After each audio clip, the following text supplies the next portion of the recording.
ನಿನಗೆ ಖಾಕಿ ಅಧಿಕಾರ ಕೊಟ್ಟಿರ್ಬೋದು, ಆದರೆ ಆ ಅಧಿಕಾರಕ್ಕೆ ಸ್ಥಾನಕ್ಕೆ ಬೆಲೆ ಬರೋದು ನಿನ್ನ ವ್ಯಕ್ತಿತ್ವದಿಂದ, ಮಾನವೀಯತೆಯಿಂದ. ಅದನ್ನು ಯಾವುದೇ ಸಂದರ್ಭದಲ್ಲೂ ಬಿಡಬೇಡ. ಯಾರು ತಪ್ಪು ಮಾಡ್ತಾರಲ್ಲ ಅವ್ರ ಬಗ್ಗೆ ಸ್ಟ್ರಿಕ್ಟ್ ಆಗಿರೋ, ತಪ್ಪೇ ಮಾಡದೆ ಕಷ್ಟದಲ್ಲಿರೋ ಮುಂದೆ ಮನುಷ್ಯರಾಗಿರೋ. ಜನ ಒಬ್ಬ ಒಳ್ಳೆ IPS ಆಫೀಸರ್ ಇದ್ದಾರೆ ಅನ್ನೋದಕ್ಕಿಂತ ಒಬ್ಬ ಒಳ್ಳೆ ವ್ಯಕ್ತಿ IPS ಆಫೀಸರ್ ಆಗಿದ್ದಾರೆ ಅಂತ ಅನ್ಬೇಕು. ಹಾಗಾಗಬೇಕು.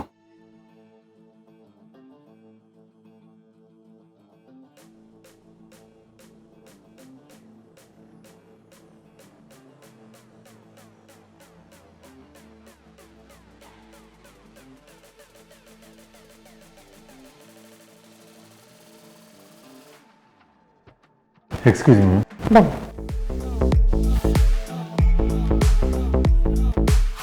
ಕೂತ್ಕೊಳ್ಳಿ. Thank you. ನಮ್ಮ ಸ್ಟೇಷನ್ ಅಂಡರ್ ಯಾವುದೆಲ್ಲ ಏರಿಯಾ ಲಿಮಿಟ್ಸ್ ಇದೆ, ಹಾಗೆಯೇ ಕ್ರೈಮ್ ರೇಟ್ಸ್ ಹೇಗಿದೆ, ಎಲ್ಲ ಡೀಟೇಲ್ಸು ಬೇಕು. Okay madam. ಇಂಪಾರ್ಟೆಂಟ್ ಕೇಸ್ಗಳು ಯಾವುದಿದೆ, ಹಾಗೆಯೇ ಪೆಂಡಿಂಗಲ್ಲಿ ಯಾವುದಿದೆ, ಆನ್ಗೋಯಿಂಗ್ ಕೇಸ್ಗಳು ಯಾವುದಿದೆ, ಎಲ್ಲ ಡೀಟೇಲ್ಸು ಆದಷ್ಟು ಬೇಗ ಬೇಕು. ಸರಿ ಮೇಡಮ್. ನೈಟ್ ಪ್ಯಾಟ್ರೋಲಿಂಗಿಗೆ ಯಾರು ಹೋಗ್ತಾ ಇದ್ದಾರೆ, ಎಷ್ಟು ಜನ ಹೋಗ್ತಾ ಇದ್ದಾರೆ, ಹಾಗೆಯೇ ಹೆಣ್ಮಕ್ಳು ಸೇಫ್ಟಿಗೆ ಏನೆಲ್ಲ ಪ್ರಿಕಾಷನ್ಸ್ ಮೆಷರ್ ತೊಗೊಂಡಿದ್ದೀರಾ, ಪ್ರತಿಯೊಂದು ಡೀಟೇಲ್ಸು, ಪ್ರತಿಯೊಂದು ರಿಪೋರ್ಟು ಇವತ್ತೇ ಬೇಕು. Okay ma'am. Thank you. ಹೊರಡಿ.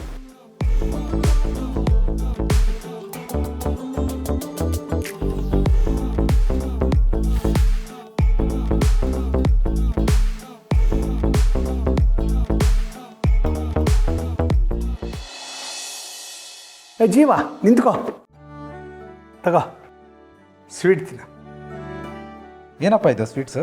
ಏನು ವಿಶೇಷ? ನಿನಗೆ ವಿಷಯ ಗೊತ್ತಿಲ್ವೇನೋ? ಮಲ್ಲಿ ಈಗ ತಾನೇ ಮನೆಗೆ ಬಂದು ಹೋದ್ಲು. ಅವಳು ಇವತ್ತು ಡ್ಯೂಟಿಗೆ ರಿಪೋರ್ಟ್ ಮಾಡ್ಕೊಳ್ಳೋ ದಿವಸ. ಒಟ್ಟಲ್ಲಿ ನಮ್ಮ ಮನೆಯಲ್ಲೂ ಒಬ್ಬರು ಪೊಲೀಸ್ನವ್ರು ಆದರು, ಅದೇ ಖುಷಿ. ಹೌದಾ? ಏನು ಗೊತ್ತಾ, ನನಗೆ ಮನಸ್ಸು ತುಂಬಿ ಬಂತು ಕಣ. ಆ ಹುಡುಗಿ ಏನೆಲ್ಲ ಕಷ್ಟಪಟ್ಲು, ಆದರೂ ಕೈ ಚೆಲ್ಲಿಲ್ಲ. ತಾನು ಎಲ್ಲಿ ಬಂದು ನಿಂತ್ಕೋಬೇಕೋ ಅಲ್ಲಿಗೆ ಬಂದು ನಿಂತಿದ್ದಾಳೆ.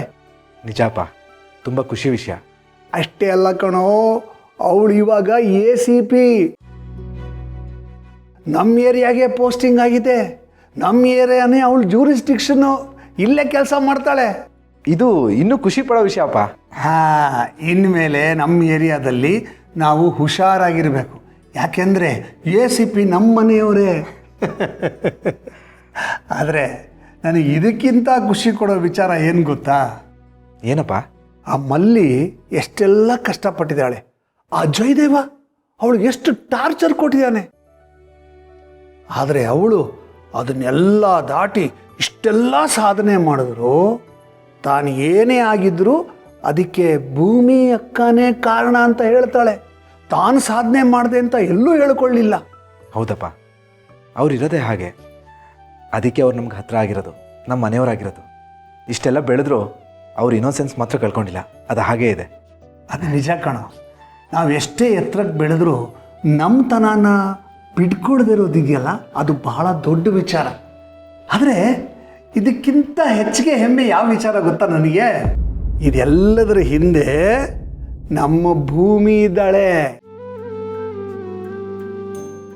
ಅವಳೇ ಇದಕ್ಕೆ ಕಾರಣ. ನಾನು ಮೇಷ್ಟ್ರಾಗಿ ಏನು ಹೇಳ್ಕೊಂಡ್ಬಂದಿದ್ದೀನಿ?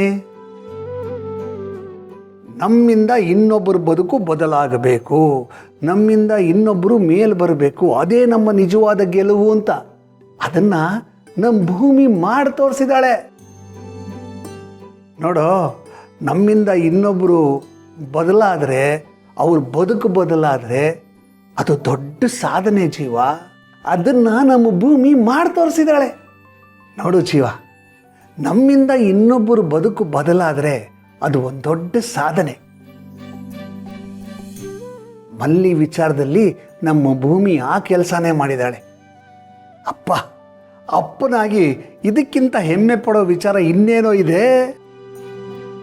ನಾಳೆ ಮಲ್ಲಿಯವ್ರನ್ನ ಮೀಟ್ ಮಾಡಿ ನನ್ನ ಫ್ರೆಂಡ್ ವಿಷಯ ಹೇಳಿದ್ರೆ ಏನಾದರೂ ದಾರಿ ಸಿಗ್ಬೋದು. ಕರೆಕ್ಟ್, ನಾಳೆನೇ ಮಲ್ಲಿಯವ್ರನ್ನ ಮೀಟ್ ಮಾಡ್ತೀನಿ. ಲೇ, ನಾನು ಇಷ್ಟೆಲ್ಲ ಖುಷಿಯಾಗಿ ಏನೇನೋ ಹೇಳ್ತಾ ಇದ್ದೀನಿ, ನೀನೆಲ್ಲೋ ಕಳೆದೋಗಿದ್ಯಲ್ಲೋ. ಏನು ಯೋಚನೆ ಮಾಡ್ತಿದ್ಯಾ? ಅಪ್ಪ ಏನಿಲ್ಲಪ್ಪ, ನಾಳೆ ಮಲ್ಲಿಯವ್ರನ್ನ ಮೀಟ್ ಮಾಡಿ ವಿಶ್ ಮಾಡೋಣ ಅಂತ. ಗುಡ್ ಗುಡ್, ಒಳ್ಳೆ ವಿಚಾರ. ಹೋಗಪ್ಪ.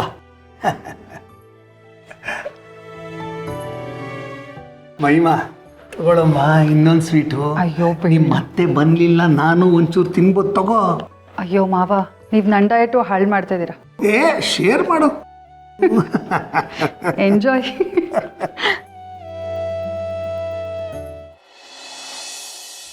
ಪಾರ್ಥ, ಫೋನ್ನಲ್ಲೇನೋ ಭಾಳ ಇಂಪಾರ್ಟೆಂಟ್ ವಿಷಯ ಮಾತಾಡಬೇಕು ಅಂತ ಹೇಳಿದೆ. ಏನಾಯಿತು? ಆಫೀಸಲ್ಲೆಲ್ಲ ಓಕೆ ತಾನೆ? ಬಿಗ್ ಬ್ರೋ, ಅದೇ ನಮ್ಮ ಕ್ಲೈಂಟ್ಸ್ ಇದ್ದಾರಲ್ಲ, ಒಂಥರ ವಿಯರ್ಡಾಗಿ ಬಿಹೇವ್ ಮಾಡ್ತಿದ್ದಾರೆ. ನಾನು ಆನಂದ್ ಬ್ರೋ ಎಷ್ಟೇ ಎಕ್ಸ್ಪ್ಲೈನ್ ಮಾಡಿದ್ರು ಅವ್ರ ಆ್ಯಟಿಟ್ಯೂಡ್ ಮಾತ್ರ ಚೇಂಜೇ ಆಗ್ತಾಯಿಲ್ಲ. ಆ್ಯಂಡ್ ಇವನ್ ನಮ್ಮ ಸ್ಟಾಫ್ ಕೂಡ ಸರ್ ಯಾವಾಗ ಬರ್ತಾರೆ ಅಂತ ಕೇಳ್ತಾ ಇದ್ದಾರೆ. ಸೊ ಇಟ್ಸ್ ಬೆಟರ್ ನೀನು ಆಫೀಸಿಗೆ ಬಂದಿದ್ರೆ ಚೆನ್ನಾಗಿರ್ತಾಯಿತ್ತು ಅಂತ ನಂಗೆ ಅನಿಸ್ತಾ ಇದೆ.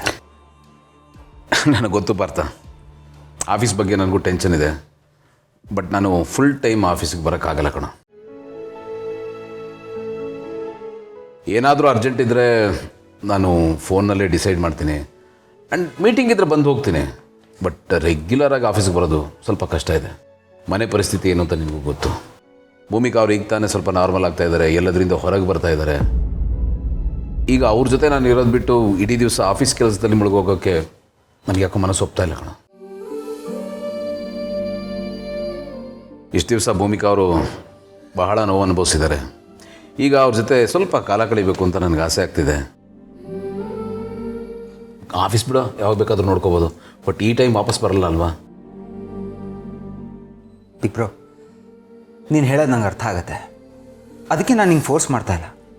ನಿಜ, ಅದಕ್ಕೆ ಇವಾಗ ಮೊದಲಿಗಿಂತ ತುಂಬ ಖುಷಿಯಾಗಿದ್ದಾರೆ. ಅದಕ್ಕೆ ನನಗೆ ಅನಿಸ್ತಾ ಇದೆ ನೀನು ಈ ವಿಚಾರದಲ್ಲಿ ಕರೆಕ್ಟಾಗಿರೋ ಡಿಸಿಷನ್ ತೊಗೊಂಡಿದ್ಯಾ ಅಂತ. ಆದರೂ ಆಫೀಸ್ ಕಡೆನೂ ನೋಡಬೇಕಲ್ವಾ? ಆ್ಯಂಡ್ ನೀನು ಬಾಸ್ ಅಲ್ವಾ, ಅದಕ್ಕೆ ಒಂದು ಮಾತು ಹೇಳೋಣ ಅಂತ ಹೇಳ್ತಾ ಇದ್ದೀನಿ. I can understand Partha. But ಇನ್ನು ಸ್ವಲ್ಪ ದಿವಸ ಟೈಮ್ ಕೊಡು. ಅಷ್ಟರೊಳಗೆ ಫೋನು, ವಿಡಿಯೋ ಕಾನ್ಫರೆನ್ಸಿಂಗು ಏನು ಬೇಕಾದರೂ ಮಾಡೋಣ.